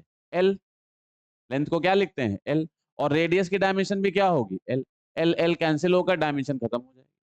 तो अगर क्वेश्चन पूछा जाए एंगल की एक खास बात क्या है, तो एंगल की एक खास बात है कि एंगल इकलौती ऐसी क्वांटिटी है जो डायमेंशन लेस है और फिर भी उसमें यूनिट है। बाकी क्वांटिटीज जो होती हैं उसमें डायमेंशन लेस है तो यूनिट भी नहीं होती, यूनिट लेस होगी। डायमेंशन नहीं है तो यूनिट नहीं। ये क्वांटिटी इकलौती ऐसी है जो डायमेंशन लेस होते हुए भी यूनिट होती है इसमें। तो पहले इसको लिख लें हम लोग नोट करके एक बात, angle is dimensionless. Angle dimensionless है but it has a unit. जब यूनिट डायमेंशन चैप्टर पढ़ेंगे उसमें सब बातें और डिटेल में बताएंगे। Angle is dimensionless but it has a unit. ये इसकी एक खास बात है क्योंकि ये सिर्फ इसी में होती है और किसी क्वांटिटी में ऐसा नहीं। तो एंगल डायमेंशन लेस होता है फिर भी इसमें एक यूनिट होती है, but it has a unit.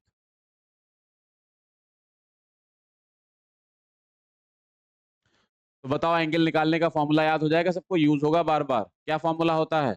Arc length upon radius. समझ गए इस बात को? यहाँ लेंथ और रेडियस की यूनिट सेम रखनी है। लेंथ को मीटर में रखा है तो ये भी मीटर में होगा, ये सेंटीमीटर में है तो ये भी सेंटीमीटर में होगा, ये मिलीमीटर में है तो ये भी मिलीमीटर में होगा, सेम यूनिट में रखना है। जब यूनिट रखोगे तो एंगल किस यूनिट में निकल कर आएगा? रेडियन। और ये रेडियन जबरदस्ती वाली यूनिट दी गई है सिर्फ अपनी सुविधा के लिए कि आगे कोई दिक्कत ना आने पाए, एंगल को आसानी से हम पढ़ पाए, वरना फॉर्मूले के हिसाब से तो इसमें यूनिट होनी ही नहीं चाहिए। इसीलिए वो खास बात है, असर्शन रीजन में क्वेश्चन बनता है इसके ऊपर कि कौन सी ऐसी क्वांटिटी है जो डायमेंशन लेस है फिर भी उसमें यूनिट है, तो वो होगा एंगल। डायमेंशन लेस है फिर भी यूनिट है। अब एक बड़ा क्वेश्चन सामने आया कि ठीक है सर, ये समझ गए कि एंगल को डिफाइन कैसे करते हैं, यूनिट कौन सी होगी, सब समझ गए, लेकिन अब ये बताइए डिग्री और रेडियन में क्या कनेक्शन होता है, डिग्री में और रेडियन में क्या संबंध है आपस में। डिग्री पता है तो रेडियन कैसे निकालेंगे, रेडियन पता है तो डिग्री में कैसे बदलेंगे। जब दोनों ही एंगल की यूनिट है तो जाहिर सी बात एक दूसरे में कन्वर्ट हो जाएंगे। तो रेडियन से डिग्री में और डिग्री से रेडियन में कैसे जाएंगे सर, ये कैसे पक्का होगा कि कैसे कन्वर्ट करेंगे। तो देखो एकदम आसान है, ये पता है कोई भी क्लोज्ड बॉडी हो, बंद बॉडी हो, चाहे वो सर्किल हो चाहे कोई भी बॉडी हो, अगर वो बंद है तो एंगल डिग्री को ऐसे डिफाइन किया गया, अभी लिखवा देंगे पहले समझ लो। ऐसे डिफाइन किया गया, कोई भी बंद बॉडी है और पूछा जाए ये अपने अंदर सेंटर पे या अंदर किसी भी पॉइंट पे कितना एंगल डिग्री में बनाई, तो हमेशा ये डिग्री में कितना एंगल बनाती है, 360। ऐसे ही एंगल को डिफाइन किया गया है। कोई भी बंद बॉडी हो, वो सर्किल हो जरूरी नहीं है, वो कुछ भी हो, वो ये हो, और पूछा जाए ये अपने सेंटर पे टोटल कितना एंगल बनाएगा, 360 डिग्री। ये अपने सेंटर पे टोटल कितना एंगल बनाएगा, 360 डिग्री। ये अपने सेंटर पे टोटल कितना एंगल बनाएगा, 360 डिग्री। कोई भी बंद डायग्राम है तो वो अपने सेंटर पे हमेशा कितना एंगल बनाएगा, 360 डिग्री। हमेशा, ऑलवेज, कोई भी डायग्राम हो जो बंद हो। तो उस हिसाब से अगर तुम देखो तो जो ये आर्क है, जो ये सर्किल है, ये जो ये है, ये भी बताओ अपने सेंटर पे डिग्री में कितना एंगल बनाएगा, पूरा सर्किल 360। बताइए। तो इसको पहले समझ लो फिर हम लिखवा देंगे, देख लो पहले। तो सेंटर पर बनने वाला टोटल एंगल, सेंटर पे कितना टोटल एंगल बनेगा, डिग्री में कितना एंगल बनेगा, सेंटर पे बनने वाला टोटल एंगल डिग्री में, टोटल एंगल कितना लिख दें बताओ डिग्री में, 360 डिग्री। ये बात ध्यान समझ में आती है। सेंटर पे बनने वाला टोटल एंगल हमेशा कितना होगा, 360 डिग्री। अब कह रहे हैं रेडियन से इसका संबंध बताओ। अच्छा, रेडियन के हिसाब से बताओ, ये तो एक बात हो गई। रेडियन के हिसाब से बताओ तो एंगल की डेफिनेशन क्या होती है, आर्क लेंथ अपॉन रेडियस, ये होती है। और यहां से एंगल किस यूनिट में आएगा बताओ, रेडियन में। पूरे सर्किल की लंबाई बता सकते हो क्या है अगर रेडियस आर है तो, बताओ क्या होती है। ये सर्किल की परिधि कहलाती है, सरकमफ्रेंस। और सर्किल का सरकमफ्रेंस कितना होता है, 2 पाई आर। ये जो लंबाई है सर्किल की, लंबाई सरकमफ्रेंस किसको कहते हैं, जैसे सर्किल बना हुआ है, इसको यहां से कैंची से काट दो, खोल दो तो एक सीधा सीधा वायर बन जाएगा। उसकी लंबाई जो होगी, इसको काट के खोल दो पूरा, तो जो इसकी लंबाई होगी उसको क्या बोलते हैं, इसका सरकमफ्रेंस, हिंदी में बोलते हैं परिधि। तो जो पूरा जब पूरा सर्किल लेना होगा, जैसे अभी जो फॉर्मूला पीछे हमने बताया, ये फॉर्मूला जो है कब के लिए है, जैसे इस छोटे से टुकड़े के द्वारा सेंटर पे कितना एंगल बन रहा है, तो इस टुकड़े को क्या बोलेंगे, आर्क। अब हम कह रहे हैं पूरा सर्किल सेंटर पे कितना एंगल बनाएगा, तो बताओ पूरे सर्किल की लंबाई लेनी पड़ेगी। और पूरे सर्किल की लंबाई का फॉर्मूला क्या होता है, 2 पाई आर। ये याद कर लो जिनको नहीं पता, पूरे सर्किल की लंबाई क्या होती है, 2 पाई आर। तो अब अगर हम पूरे सर्किल के द्वारा सेंटर पे बनने वाला एंगल निकालें, पूरे सर्किल के द्वारा सेंटर पे बनने वाला एंगल डिग्री में कितना होता है, 360। और पूरे सर्किल के द्वारा सेंटर पे बनने वाला एंगल रेडियन में कितना होगा, तो थीटा निकालना है। यहां से थीटा किस यूनिट में आएगा बताओ, रेडियन। और सर्किल की लंबाई क्या होगी पूरे सर्किल की, 2 पाई आर अपॉन आर। इसकी वैल्यू 2 पाई आर रखी, पूरे सर्किल की लंबाई 2 पाई आर। आर से आर कैंसिल हो गया, बताओ कितना एंगल आ गया, 2 पाई रेडियन। पूरा सर्किल सेंटर पे डिग्री में कितना एंगल बनाता है, 360। बात समझ में आ रही। पूरा सर्किल सेंटर पे रेडियन में कितना एंगल बनाएगा, 2 पाई। अब जब दोनों एंगल पूरे सर्किल के द्वारा सेंटर पे बन रहे हैं तो बताओ आपस में बराबर होंगे कि नहीं होंगे, यानी 2 पाई रेडियन ही किसके बराबर हो जाएगा, 360 डिग्री। क्यों, क्योंकि पूरा सर्किल ही सेंटर पे एंगल बनाता है 360 डिग्री, और पूरा सर्किल ही सेंटर पे एंगल बनाता है 2 पाई रेडियन। अभी हम पूरा लिखवा देंगे, पहले समझ लो। तो अब हम कह सकते हैं यहां से 2 पाई रेडियन कितने डिग्री के बराबर हो गया, 360। तो उधर लेके चले जाओ तो पाई रेडियन किसके बराबर होगा, 180 डिग्री के बराबर। यही दोनों में कनेक्शन होता है। पाई रेडियन का मतलब 180 डिग्री है ना। तो रेडियन और डिग्री में संबंध कहां से आया, बात समझ में आती। हमें इतना सवालों में ये सब इतनी मेहनत करने की जरूरत नहीं पड़ेगी, डायरेक्ट बताएंगे। बस इतना याद कर लो, रेडियन को डिग्री में बदलने के लिए ये फॉर्मूला यूज होगा कि पाई रेडियन कितने डिग्री के बराबर होता है, 180।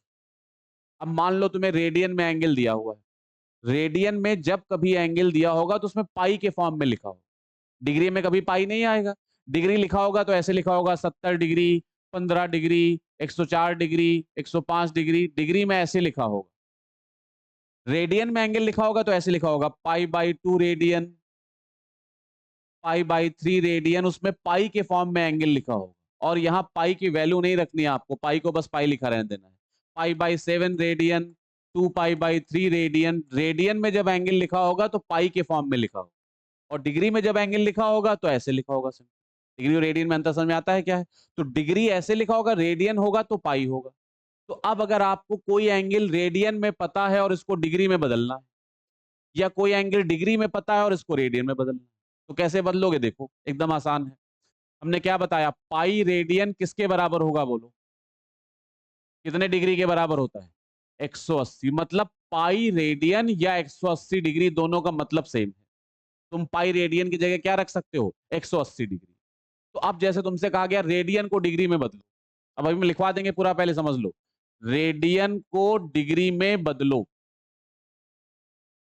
रेडियन को डिग्री में बदलना है, रेडियन को डिग्री में बदलो, रेडियन को डिग्री में बदलो। यहां लिखा है π/3 रेडियन, और कह रहे हैं इसको डिग्री में बदलो। तो एकदम आसान है, सिंपल है, तुम्हें पता है पाई रेडियन का मतलब कितना होता है? 180 डिग्री। तो पाई को हटाकर यहां क्या लिख दो? 180, ये डिग्री में आ जाए। तो जैसे π/3 रेडियन है, इसको डिग्री में बदलना, तो बस पाई की जगह क्या रख दो? 180। बाई 3 था, बाई 3 कर दो, डिग्री में आ गया। कितने डिग्री आ जाएगा बताओ? 60। बाई 3 था, बाई 3 लिख दिया। कहा गया 3π/2 रेडियन है, इसको डिग्री में बदलो। तो बस जब रेडियन को डिग्री में बदलना हो तो तुम पाई की जगह क्या रख दोगे? 180। तो क्या आ जाएगा? 3 इंटू 180/2। काटोगे 2 से, ये कटेगा, 90 आएगा। 90 इंटू 3 कितना आ जाएगा? 270 डिग्री। समझ आती बात? ये कहा गया 5π/3 रेडियन है, इसको डिग्री में बदलो। रेडियन जब कभी आएगा तो उसमें पाई जरूर होगा, और उसे डिग्री में बदलना, तुम पाई हटाओ, पाई की जगह क्या रख दो? सीधे 180। क्या आ जाएगा बताओ? 5/3, और पाई की जगह रख दिया हमने 180। सॉल्व करोगे कितना आ जाएगा बताओ? 300 डिग्री। तो क्या रेडियन और डिग्री में कन्वर्जन कर लोगे? सब लोग कर लेंगे? एक बार पूरा समझ लो, फिर से पूरी बात अभी लिखवा देंगे, पहले समझो, पक्का करो पूरा। जो एंगल पढ़ते हैं वो कितने टाइप के पढ़े हमने? 2 टाइप के, प्लेन और सॉलिड। प्लेन एंगल ही मेन है इस्तेमाल वाला। प्लेन एंगल क्या होता है? 2 लाइनों के बीच का एंगल। और सॉलिड एंगल के लिए क्या बनाना पड़ेगा? कोन। कोन के अंदर की गोलाई को सॉलिड एंगल बोलेंगे। सॉलिड एंगल और प्लेन एंगल में संबंध क्या होता है? Omega equal to 2π1 - cos theta. Gauss theorem वाले चैप्टर में इस्तेमाल होगा। इसके बाद अब आता है यूनिट्स। प्लेन एंगल की यूनिट क्या होती है? तो 3 यूनिट होती। ये छोटी वाली यूनिट है मिनट सेकेंड, इनका इस्तेमाल ही नहीं होगा। मेन ये है रेडियन और डिग्री। तो एंगल को कितने यूनिट्स में लिखा जाता है? 2। एक्चुअली क्या एंगल में कोई डायमेंशन होती है? तो एंगल एक डायमेंशनलेस क्वांटिटी है, यूनिट जबरदस्ती दे दी गई। जो फार्मूला एंगल निकालने का होता है, इस फार्मूले से एंगल में कोई भी यूनिट नहीं आएगी। देखो लेंथ भी मीटर में, रेडियस भी मीटर में, कट कट जाएगी, तो यूनिट आएगी नहीं। लेकिन ये जबरदस्ती की दी गई यूनिट है रेडियन। तो 2 यूनिट में एंगल को लिखा जाता है, एक रेडियन में और एक डिग्री में। ये बात समझ में आती है? संबंध क्या होगा दोनों का? डेराइव करके दिखाया, अब सीधे याद कर लेना है। संबंध क्या है? पाई रेडियन कितने डिग्री के बराबर होता है? 180। ये बस याद रख लेना। अब अगर रेडियन को डिग्री में बदलना है तो तुम्हें कुछ नहीं करना अपनी तरफ से। जहां जहां पाई लिखा है, पाई हटाओ और पाई की जगह क्या रख दो? 180। रेडियन होगा तो पाई जरूर होगा, बस तुम्हें पाई हटाकर 180 रख देना, डिग्री में आ जाएगा। और उसके बाद गुणा भाग कर लो, सॉल्व कर दो, आंसर डिग्री में आ जाएगा। कर लोगे? डिग्री को रेडियन में बदलना हो तो बदल लोगे? देखो कैसे बदलेंगे, एक बार देख लो। डिग्री को रेडियन में बदलना, अब हमें डिग्री को रेडियन में बदलना है। एक एक नियम लगाओ, यूनिटरी मेथड समझ लो, फिर डायरेक्ट फॉर्मूला लिख देंगे। एक एक नियम लगाओ। 180 डिग्री कितने रेडियन के बराबर होता है बताओ? Pi radian. तो 1 डिग्री अगर पूछें कितने रेडियन के बराबर होगा, बता पाओगे? बताओ। π/180। बस यही फॉर्मूला। 180 डिग्री पाई रेडियन है, तो 1 डिग्री कितने रेडियन होगा? π/180। ये समझ आती बात है? अब तुमसे हमने कहा 30 डिग्री है, इसको रेडियन में बदलो। क्या करोगे देखो, 1 डिग्री कितने रेडियन होता है, पाई बटे 180, तो 30 डिग्री के लिए क्या करेंगे, 30 से मल्टीप्लाई कर देंगे।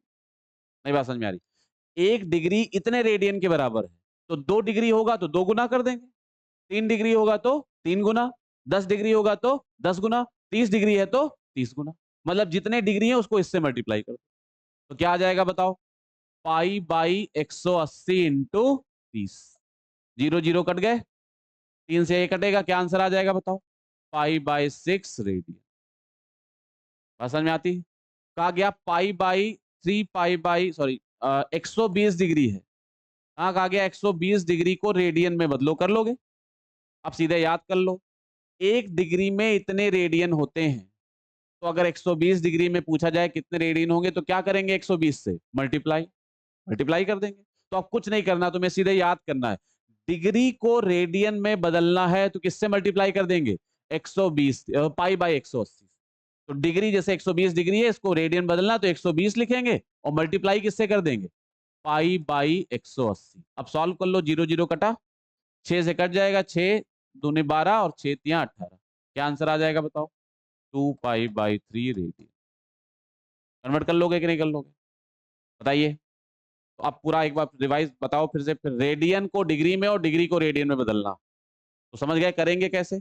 अब तुम्हें याद, तुम्हारे मतलब की चीज बस इतनी है, ये डेरिवेशन की तुम्हें कोई जरूरत नहीं पड़ेगी कि कहाँ से आया है रिलेशन, ये सब लिखना होगा, लिख लेना घर पे। अभी बस मतलब की बात लिख लेते हैं, कैसे कन्वर्ट करेंगे, रेडियन है तो क्या जरूर होगा उसमें, पाई, तो बस तुम पाई हटाओ और पाई की जगह क्या रख दो, 180 डिग्री, वो डिग्री में कन्वर्ट हो जाए। और डिग्री है उसको रेडियन में कन्वर्ट करना है तो क्या करोगे, पाई बाई 180 से मल्टीप्लाई करो, याद हो जाएगा। अब लिख लो इसको इसी तरह से, यहां तक लिख लिया होगा, ये लिख लिया। अब इसके बाद लिखो, इसके बाद लिखो, relation between radian and degree, relation between radian and degree,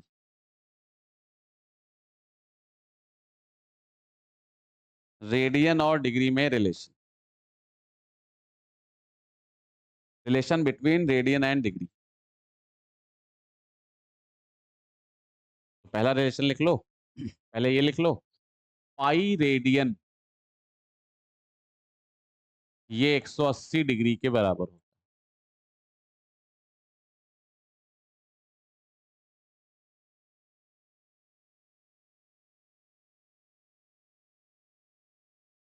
conversion कैसे करेंगे, कन्वर्जन करना एकदम आसान है, कन्वर्जन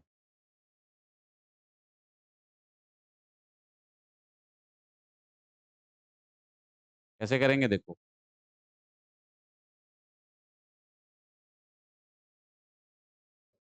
इधर कर रहे हैं रेडियन टू डिग्री,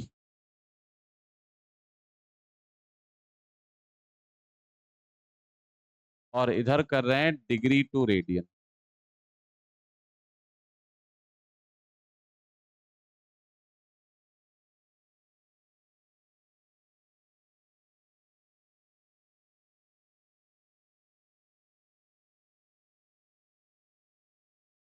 रेडियन से डिग्री में जाना है तो रेडियन है तो पाई जरूर होगा, पाई की जगह क्या रख दोगे, 180। तो रेडियन से डिग्री में जाने के लिए पुट पाई, कैसे ऐसे लिख देते हैं, पाई की जगह 180 डिग्री लिख देंगे, पाई की जगह 180 डिग्री रख देंगे।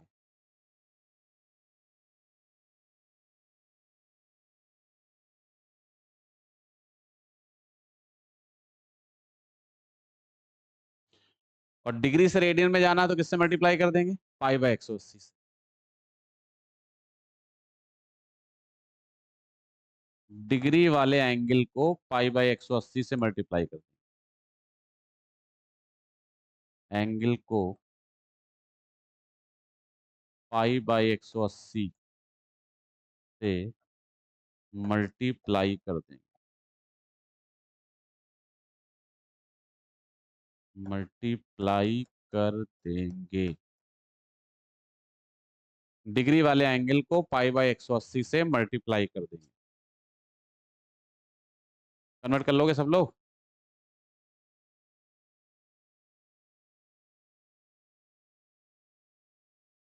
आगे बढ़ाएं।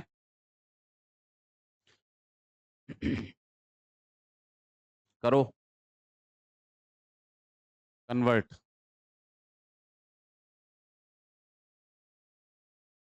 रेडियन टू डिग्री, रेडियन को डिग्री में कन्वर्ट करना है। 7 pi by 5 radian, 2 pi by 9 radian, pi by 2 radian, pi by 6 radian, 3 pi by 8 radian.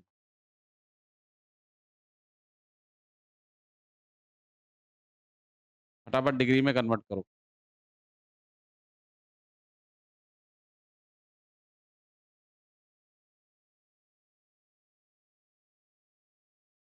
लिखो, देखो, चेक करो। 7 बाय, इसमें कुछ करना है, रेडियन से डिग्री में जाना है, पाई हटाओ 180 लिखो। तो पाई हटाया 180 लिखा, तो 7 इंटू 180 बाई 5, 180 5 से कट जाएगा, 36 आएगा। और 36 को 7 से मल्टीप्लाई करेंगे, 252 आ जाएगा। 252 डिग्री। सही है। रेडियन से डिग्री में जाना है, पाई हटाओ 180 रखो। दूसरा देखो, 2 पाई बाई 9 रेडियन, तो 2 बाई 9 और पाई की जगह क्या रख देंगे, 180। 9 से कट जाएगा, 20 आएगा। और 20 को 2 से मल्टीप्लाई करेंगे, 40 डिग्री। पाई बाई 2 रेडियन है, पाई की जगह सीधा 180 रखेंगे और बाई 2, कितना आ जाएगा बताओ, 90 डिग्री जाएगा। 3 पाई बाई 8 रेडियन है, पाई की जगह 180 रखो, तो 3 बाई 8 इंटू 180, जितना कट सकता उतना काटो। ये 4 से कट जाएगा, क्या आएगा, 45 को 3 से मल्टीप्लाई करो, क्या आएगा, 135 बाई 2। चाहो तो पॉइंट में लिख दो, नहीं तो ऐसे ही छोड़ दो। 67.5 डिग्री।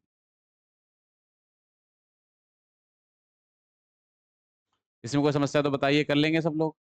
तो रेडियन को डिग्री में कन्वर्ट करने के लिए कुछ नहीं करना, सिर्फ पाई को 180 रख देना। पाई हटाओ, उसकी जगह क्या रखो, 180 डिग्री।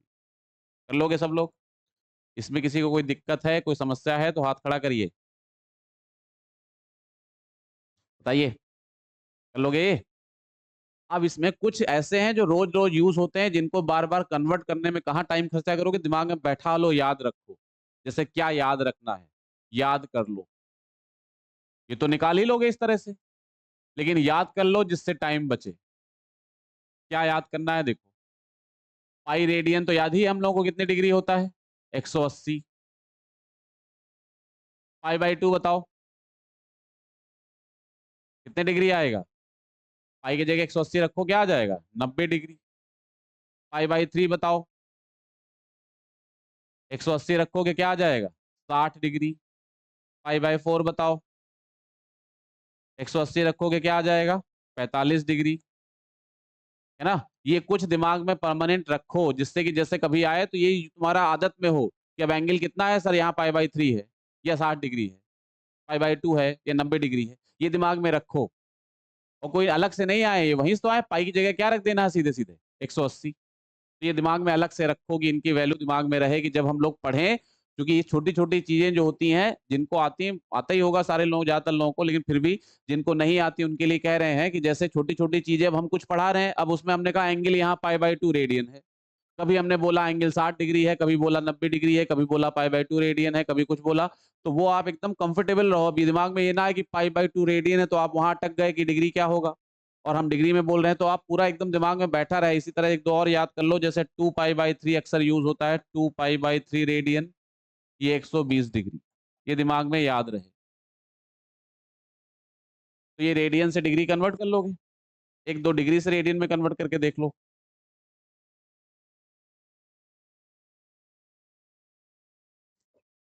रेडियन से डिग्री में कन्वर्ट करना है, रेडियन से डिग्री में।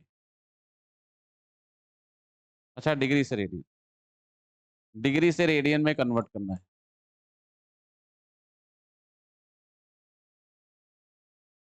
और मान लो दिए हुए हैं यहां पर 15 degree, 75 degree, 105 degree, 135 degree, 150 degree. Convert कर लो फटाफट।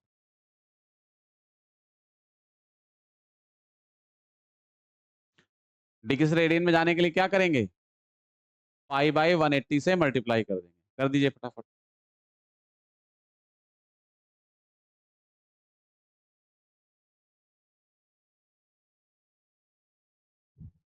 अब इस बार कोई ये मान के कुछ नहीं पढ़ेगा कि ये हमको आता है कि नहीं आता। आता है तो उसमें और क्वालिटी बढ़ाओ, आता है तो ओरल करो, आता है तो जो 5 मिनट में करना हो 10 सेकंड में करो, मतलब क्वालिटी बढ़ाओ आता है तो। और नहीं आता है तो सीख के फिर उसी क्वालिटी तक पहुंचो। साल भर लगे रहो, पेपर जिस साल जैसा रीनीट का आया था उससे दुगना कठिन पेपर आए, तुमको कोई फर्क नहीं पड़ेगा, तुमसे हो जाएगा पेपर।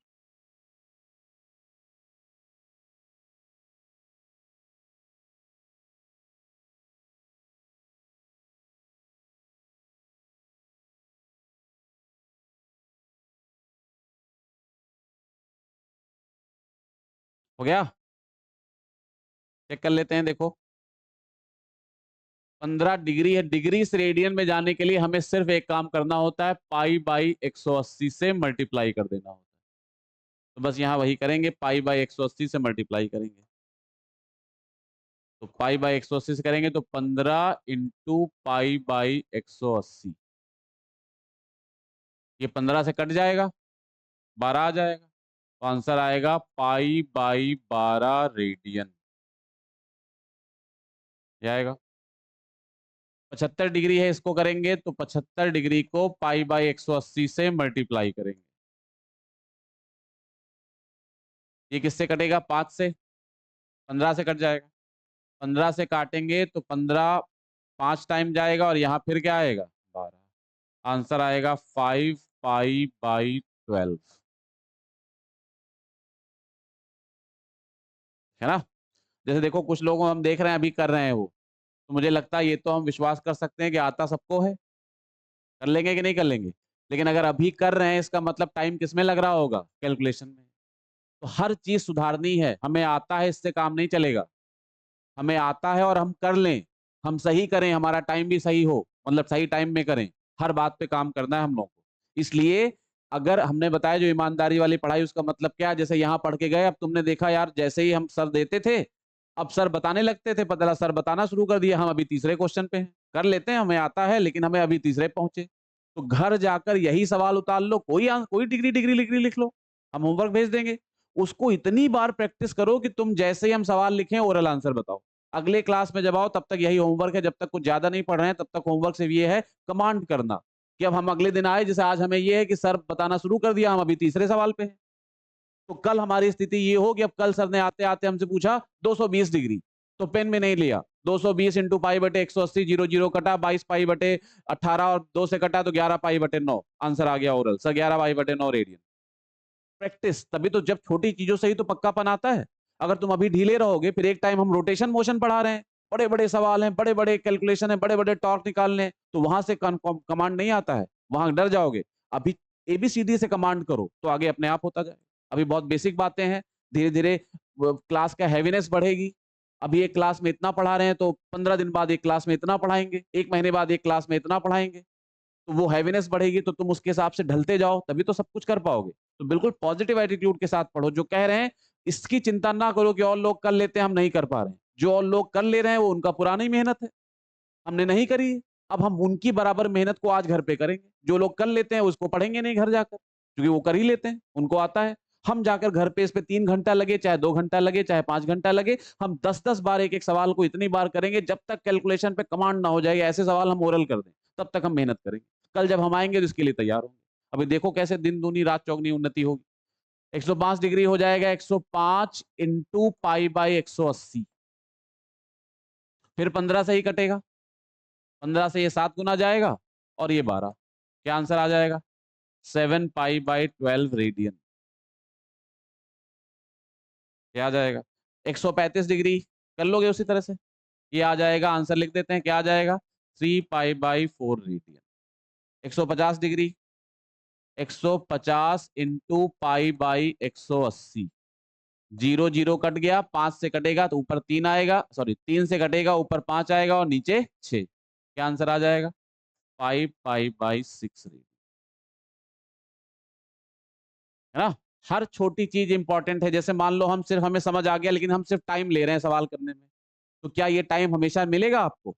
अब घर पे सवाल लगाओ, हमने 40 सवाल दिए, अब तुम्हें आते थे, समझ में आ गया था, लेकिन वो 40 सवाल में तुम 12 ही कर पाए। धीरे धीरे कमी आती जाएगी, फिर एक टाइम बाद ऐसा आएगा तुम्हारा मन भटकेगा, फिर कुछ हो पाता नहीं है, नंबर आते नहीं है, तो फिर अब धीरे धीरे मन भटकेगा, फिर तुम्हें पता चला अभी आता था नहीं कर पाते, तो फिर आता आएगा ही नहीं, क्योंकि मन ही नहीं लगेगा। तो हर छोटी कमी पर काम करना है। कल जब क्लास में आओ तो हम चाहते हैं हम क्वेश्चन पूछें, हमें ओरल आंसर मिले, है ना? चलो एक टेस्ट दो, फिर इसको आगे बढ़ते हैं।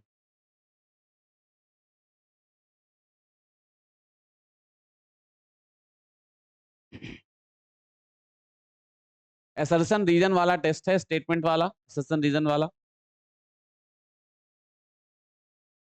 असर्शन दिया हुआ है, असर्शन रीजन वाला तो सब लोग जानते हैं क्वेश्चन। असर्शन दिया हुआ है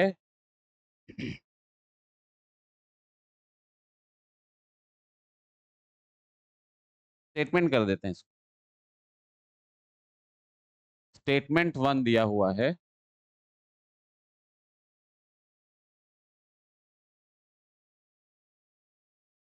pi radian equal to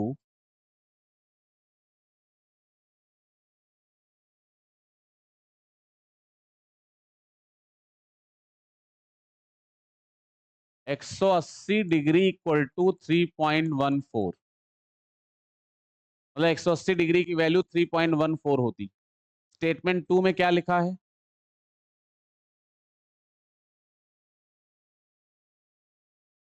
pi radian 180 degree के बराबर होता है, पहला। और पाई किसकी वैल्यू क्या होती? पाई की 3.14। तो स्टेटमेंट 2 कह रहा है अगर इन दोनों इक्वेशन को कंबाइन करें तो पाई रेडियन की वैल्यू 180 डिग्री और पाई की वैल्यू 3.414। इससे हम कह सकते हैं 180 डिग्री किसके बराबर होगा? 3.14। ये स्टेटमेंट 2। सरसन मान लो, स्टेटमेंट मान लो। अब तुम्हें आंसर टिक करना है।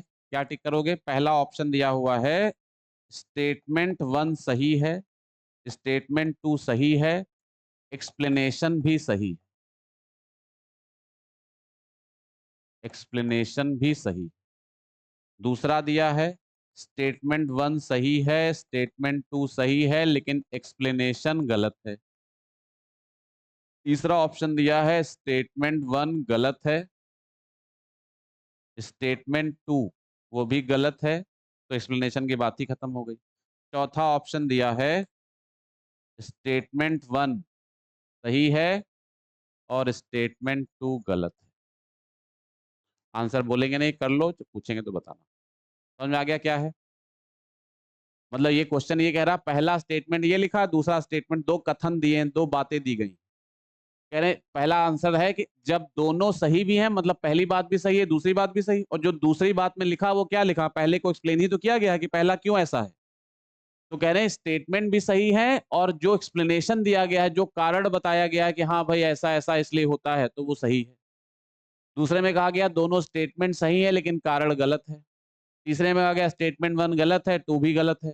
पहले में कहा गया, चौथे में स्टेटमेंट 1 सही है, 2 गलत है। फटाफट बताओ।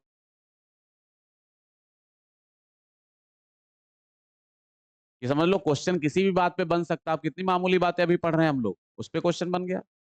नीट में ऐसे ही पेपर आ रहा, रीनीट में जो लोग कहते हैं पेपर कठिन आया था, अब चूंकि वो जैसे ही पेपर आया, 21 जून को, उसी के बाद कोचिंग वाला वो सील कर दी गई कोचिंग है, तो 10-15 दिन कोचिंग नहीं खुली, नहीं तो हम पूरे पेपर का सोल्यूशन यूट्यूब पे अपलोड करते, कॉपी के प्रिंट फोटो के साथ और पीडीएफ के फोटो के साथ। 45 में से 2026 पेपर के लगभग 39 क्वेश्चन ऐसे थे जो या तो कॉपी में है या कहीं ना कहीं पीडीएफ में या कहीं ना कहीं बुकलेट में है, उस तरह के क्वेश्चन या वही क्वेश्चन। अब वो अपलोड नहीं कर पाए तो वो पेपर कठिन थोड़ी ना आया था 2026 का। पढ़ा नहीं, जब पढ़ोगे नहीं तो कुछ भी कठिन लगेगा। बताओ भाई कितने लोगों का आंसर पहला है, कितने लोगों का आंसर दूसरा है, तीसरा, चौथा?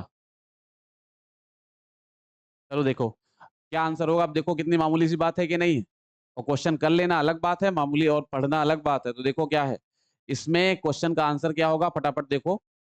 पहला स्टेटमेंट 180 डिग्री की वैल्यू 3.14, ये गलत है। ये क्यों गलत है? क्योंकि 180 डिग्री किसकी वैल्यू होती, पाई की कि पाई रेडियन की? पाई रेडियन की। और 3.4 किसकी वैल्यू होती, पाई की। वहां पाई एक नंबर है, तो एक नंबर दिया गया पाई, उसकी वैल्यू 3.14 होती है, 22/7 होती है।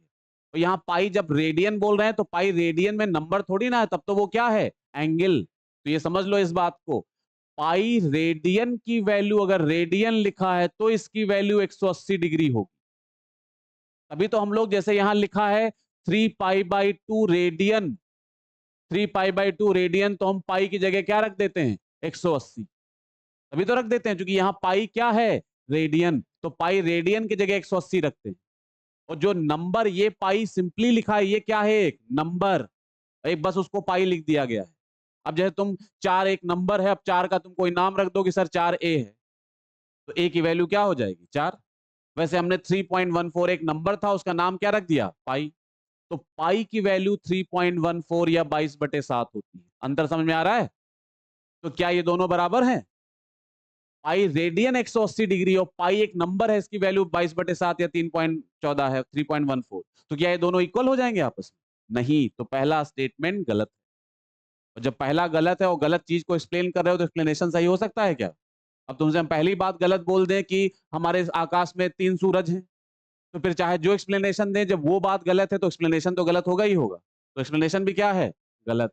तो स्टेटमेंट 1 भी गलत है और स्टेटमेंट 2 भी गलत है। तो सही आंसर कौन सा होगा, तीसरा, थर्ड ऑप्शन। समझ आती बात ये? तो जो भी पढ़ोगे उसमें क्वेश्चन, अब जैसे नीट रीनीट के पेपर में यही क्वेश्चन आ जाए तो हल्ला मचेगा, बड़ा कठिन पेपर आया, बड़ा कठिन पेपर आया। कठिन नहीं आया, पढ़ा नहीं है ढंग से। पिछले साल जो पेपर आया था, जिस क्वेश्चन को यूट्यूब पे बहुत तहलका मचा है, हो सकता है टाइम मिले तो वीडियो अपलोड करें, बहुत लेट हो गया है, क्लास में बताते जाएंगे। तो वो जरा वो क्वेश्चन आप अपनी कॉपी उठाकर देखिए, एसएचएम वाला क्वेश्चन। वो डायग्राम बना है, ओमेगा लेस देन 1 है तो इलिप्स बनेगा, ओमेगा इक्वल टू 1 है तो सर्किल बनेगा। डायग्राम बना, जिसके लिए बड़ा हल्ला मचा, कठिन क्वेश्चन आ गया, कठिन क्वेश्चन आ गया। तुम्हारी कॉपी में लिखा थ्योरी वाली, जो लोग पिछले साल पढ़ते थे। तो आज का क्लास यहीं तक रखेंगे हम लोग। बढ़िया से रिवाइज करके आओ।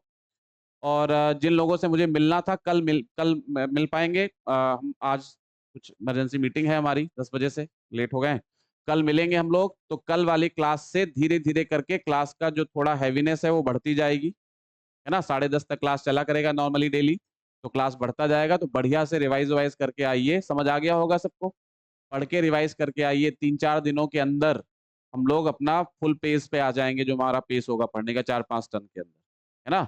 तब तक के लिए घर पे रिवाइज करो, नोट्स बना लो। और ये ना सोचो कि ये हमें आता है, ये मत करो। क्लास में जो पढ़ाया जाए पूरा ढंग से रिवाइज करके आओ। कल आते ही आते एक टेस्ट होगा पहले इसी के ऊपर, और फिर आगे कंटिन्यू करेंगे, है ना। तो कल मिलते हैं हम लोग, है ना। Thank you.